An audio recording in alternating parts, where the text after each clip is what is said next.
And it is time for Building Rural Wealth. Dan Miller with me this morning. Dan, how are you? Hey, good morning, Aaron. How are you? I'm doing well. Nice to see you. Caleb Roebuck with us as well. Caleb, how about you? How was your weekend? It was good. It was good. Let's talk about building rural wealth. Your business isn't where you think it is, and that's why you're stressed. Okay, Caleb, kick us off here. What are we going to talk about? Yeah, with the focus on business owners and, being a business owner, there's a lot of weight that, most of them carry that, people don't see. It's more than just the day-to-day of running the business, and it's more than just the long hours, the payroll, the taxes, the managing the people. It is that mental pressure, that Dan knows, and a lot of other business owners know, there's a lot more to it. And, it's often because, you're measuring yourself against, other businesses near you, other competitors, what's happening in your industry. You're hearing and reading things of what's happening online or what's going on, again, in your industry or with other businesses. Mm-hmm. And, you're always measuring yourself against where you thought you'd be. Every business owner is kind of, always thinking of how they're growing, where are they at. You always got, again, not only just managing the day-to-day of the business, but this kind of swirl of kind of what should I be doing? What is going on? What are the trends in my business or industry? And suddenly, you might find yourself wondering, am I behind? Did I miss something? Should my business look different now? It kind of just comes from misunderstanding, what stage your business is actually in and making decisions that kind of fit that business stage that you're in. What are the business stages, Dan? What are we talking about here? Well, Aaron, there's a lot to be said. I'm just sitting here thinking about everything Caleb just said. How true that is, as a business owner. It hits home. I mean, it just, so I can't even go to the next question here hardly because I'm sitting here thinking about all the things that people maybe don't realize that business owners do think about and go through. But when you mentioned the 4 stages, there really are 4 different stages to businesses. First stage, of course, is the startup. That's the launch. There's, that's a lot of people have a dream of opening a business, and this is kind of where everything starts. And of course, at that point, your biggest thing is I got to find some clients. I got to find customers. I got to try to create whatever it is, a service or system, that I'm going to sell or a product that I'm going to sell. I got to figure this out. Nothing feels settled. And of course, at that point, your cash flow is very unpredictable and processes are mostly in your head. If you're in this stage and you feel overwhelmed, it doesn't mean you're failing. It just means you're building. Mm-hmm. And this is normal in that first stage. And then the second stage is kind of growth and expansion, kind of once you get your feet underneath you a little bit. Hopefully by this time, your revenue is rising. And, at this point, you may be looking at, I can't do this all myself. I need to hire an employee. But this stage does introduce kind of a new type of pressure now because now you're delegating. And this is where, again, systems are very important. And some of those systems that you used before, they may be breaking now because now there's an employee or two that got, that need to follow either your example or the system that you make. And then kind of this third stage is maturity or stability. And this is where, operations at this stage are often more predictable.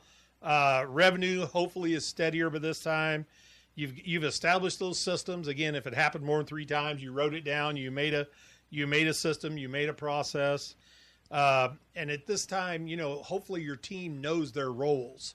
I find myself at this stage in our business thinking a lot more on long-term strategy than I do the day-to-day even. And then kind of the 4th stage is probably transition and succession. We talk about this, every business owner leaves his business one way or another. You hope it's vertically and not horizontally, we don't want that, Yes, but yes. So every business owner eventually is going to leave. And so, you need to be thinking about that. Are you going to sell the business? Are you going to transfer it to another generation, to your family, to your heirs, to employees, to key employees? So at this point, you're as a business owner, you're probably thinking more about valuation of your business, mm-hmm. which we think is very, very important. You're thinking more about strategy, legacy, personal goals, and then also life after business. Aaron, I shared with you, I went through the Certified Exit Planning Advisor, CEPA training, and they say that is one of the parts of succession that is probably overlooked the most, but is one of the most important is what is your life going to be after you exit your business? Sure. None of these stages are better or worse than the other. They're stages of a business, of a successful business. So the real challenge isn't being in a stage.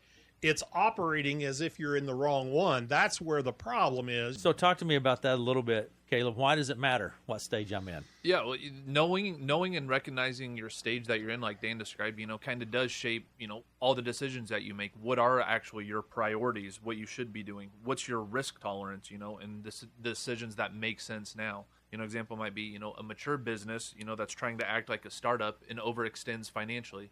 A startup, you can kind of go fast and break things because you don't have multiple employees, things like that. But, as a mature business, hey, if you're thinking like a startup and always expanding or investing in the new thing or hiring somebody, you might not have the growth to sustain that like a startup does. Or on the opposite end, a growing business that ignores, systems, how to make processes of things that they're doing consistently is going to hit bottlenecks, and it's going to be hard to sustain that growth and turn into a mature business. So, and none of those are bad choices. They're just misaligned. You're always thinking about the business in the right way, the right terms. But, when you think it like Dan framed it, hey, you can make misaligned decisions if you really don't understand like what stage you're at. So with the stages, are there challenges within each stage, Dan, that we need to think about? Well, there really is. Each there's challenges throughout the entire lifeblood of or lifetime and lifeblood of a business. But of course, during startup and launch, again, you're trying to manage the cash flow. You're trying to find consistency of any kind. Customers, clients. You're learning quickly. You're you're going hard. You're going fast.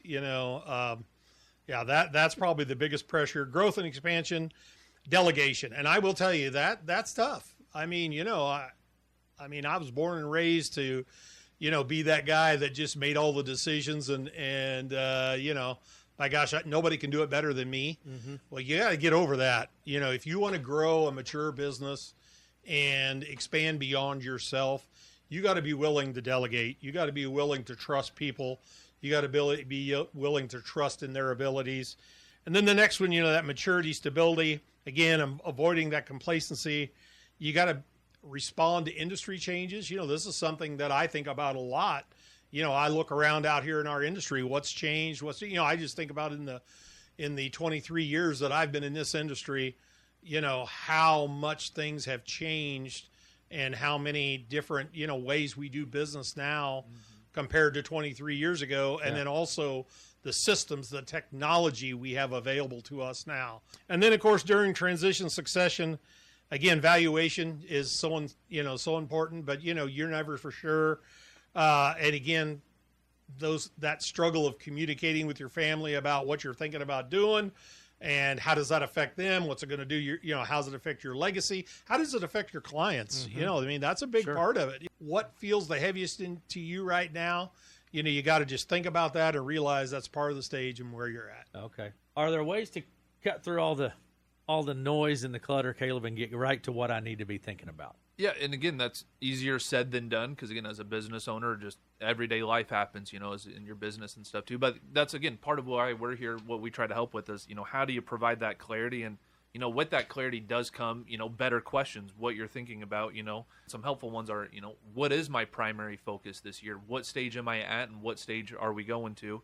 What systems are missing or strained?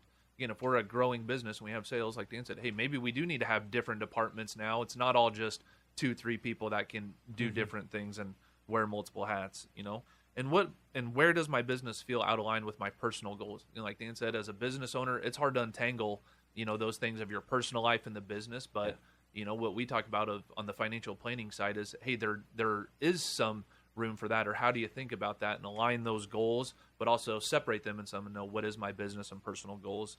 But in these questions, and having that clarity can pull you out of that comparison mode of, always looking up what's next, what's my competitor doing, and more about, what should I be doing? What am I doing? And what matters most, right now? And that move from, reacting to choosing. Again, when you have clarity, you're not just reacting, putting out the fire kind of as the business owner. Hey, you can do more strategic planning. What truly do I want to be? Oftentimes business owners, and again, I can speak from experience, is that we, the old saying, you don't see the forest for the trees. Exactly. I mean, sometimes having that unbiased person that does not have any, they don't have any skin in your game. They're an unbiased third party that can look at your situation from the outside looking in, and, they don't feel those family pressures that you feel. They don't feel that pressure from an employee that's been there a long time. You know, they don't feel those internal pressures, so they can look at it basically kind of strictly from the numbers to begin with. Yeah. And then also, then you need to talk to the business owner as an advisor, get a feel for where the business is and where they're at, and just help them be strategic and unemotional going forward. That's an important part. And you know, Denise and I, we talk about this. We get caught up in it as well. I mean, you know, we get caught up in, you know, I mean, our business has been around 63 years. We get caught up in well, we've always done it this way. Well, sometimes, you know, things change. You know, absolutely. Name me one thing that hasn't changed in the last 63 years. Yeah, you right. know, not that we're doing things the same way we were, you know, when Mildred started the firm, but there's things over time that change. And, you know, now with technology and stuff in any business, you know, change is at a pace like we've never seen before. Absolutely. So sometimes it's good to come to somebody like us to just say, hey, take a look at this with me. Give me some ideas and let's and make a plan. And especially if you're if you're within, you know, if you're a small rural business within 5 years of retirement, we'll say, or 5 years of when you want to exit or transition, that's a great time to sit down with somebody like us. Just go through it.